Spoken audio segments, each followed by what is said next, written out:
Up until now, I had been happily single.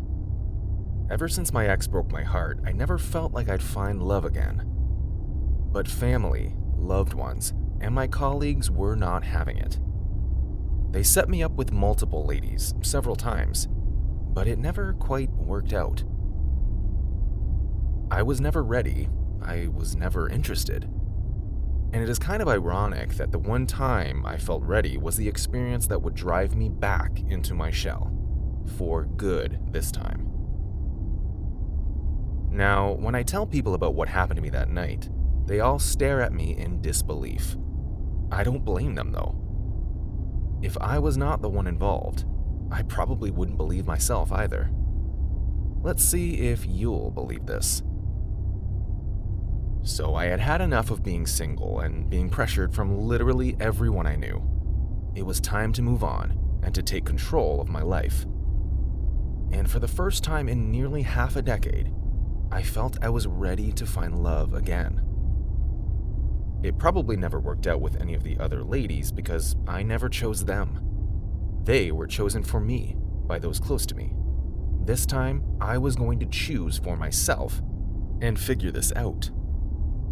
I was sure it would work out this time. I was so sure. So I tried it all. Tinder, love match apps, all of them. And I had to admit, it was fun. I met a lot of potential ladies online. It was fun chatting and choosing from the dating pool. But there was one match that seemed like it was made from heaven. She was the fairest of them all. And I am usually not one to be poetic, but she was perfect. When I saw her pictures, I knew that from that moment I had found the one. She had beautiful red hair, with cute freckles at the side of her face. Her smile could light a fire, and I felt the littlest tingle of being in love. I should have known then that I was in big trouble. For weeks we went back and forth, from chatting online to video calls. I knew all about her. Her name was Mariah Kelsey, and she was the best thing that had ever happened to me. She worked hard and was very ambitious. She worked all day and we only spoke at night. She was perfect. We finally decided to meet up for the very first time, and I felt like a teenager all over again. But at first, she was very hesitant. We went round in circles for weeks, and she kept insisting she had a lot of work to do, and she didn't really have enough time for a date. At that point, I should have suspected something. I should have known that something was not quite kosher, but I figured she was scared, and why wouldn't she be? There were a lot of creeps out there, and one could never be too careful. Once again, it's funny that's what I thought. Little did I know. Eventually, she agreed that we meet face to face, and I think that was the happiest day of my life. I told all my friends, and everyone rejoiced with me. It was like a dream, and I couldn't believe my luck had turned around for the better. I would finally get to meet Mariah Kelsey, the absolute love of my life. We agreed on a dinner date, and I remember going to buy a new suit to impress her. Our meeting was a week away, but I was prepared days before. Our conversation seemed different now. Good different. Now that we knew we would soon see each other for the first time, we were both excited. Finally, the night came, and I began to get nervous. What if she didn't like me? What if she didn't show up? I felt like a groom getting cold feet on his wedding day, but eventually, I got myself out of it and pulled myself back together. I was supposed to pick her up at her apartment, but when I got to her place, she was already waiting outside. Her pictures and videos did her no justice.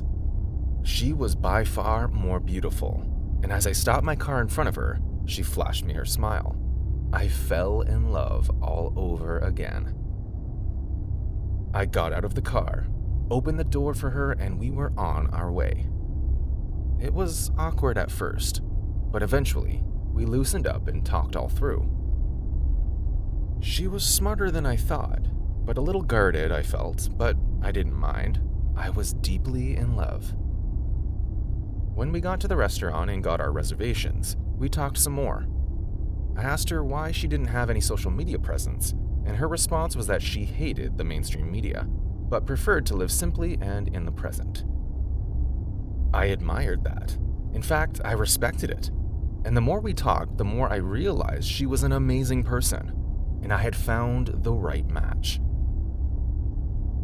She didn't talk much, but she listened a lot and smiled a lot, and I loved that. After our date, I drove her back to her place like a gentleman, and we shared a kiss. It was during the 1-hour drive back to my apartment that this night turned out to be the creepiest and most bizarre night I had ever had. As I drove, I smiled to myself, and even caught myself speaking to myself. I couldn't wait to tell all my friends that I had found the one. I noticed something a bit odd behind me, and I glanced at the rearview mirror. It seemed like a vehicle was following me, and the bright light seemed to be intentionally blinding me. I sped up a little more, then the car took a left turn and disappeared from behind me. I heaved a sigh of relief as I drove on, but as I glanced back at the mirror, I saw it. Her face. Mariah's face. It was not a hallucination. She was right there, smiling at me in my rearview mirror. I gasped and looked back, but it was too late when I looked back at the road. A truck was coming in the opposite direction, and the last thing I saw was its lights filling up my car and drilling into my eyes, before the darkness I saw next. It felt like a mere blink, but as I opened my eyes again, the strangest thing happened. I was not in the car.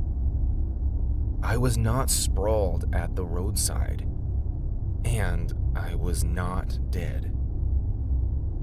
I found myself staring back at Mariah at the other side of the table, in the restaurant where we had a reservation. I was shocked and in disbelief. A part of me was convinced I had died. The other part was still trying to figure out what in the world was going on. But Mariah smiled at me knowingly. She still had the dress from earlier tonight, and it seemed like time had been reversed. She spoke and said, "Be careful." And the next thing I knew, I woke up on my bed the following morning.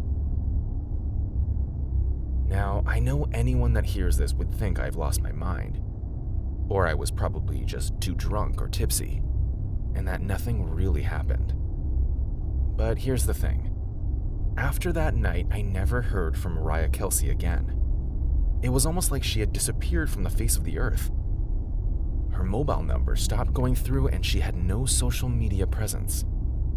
In utter desperation, I drove to her apartment where I had picked her up from that night, and the kind young lady who opened up said there was no one by her name in that house. I tried describing Mariah, but still, no one has ever seen or heard from her. All that I have are memories that everyone else is quick to discredit. But as the years went by, I had transformed from being in denial to accepting what really happened. I had fallen in love with a ghost, and she saved my life.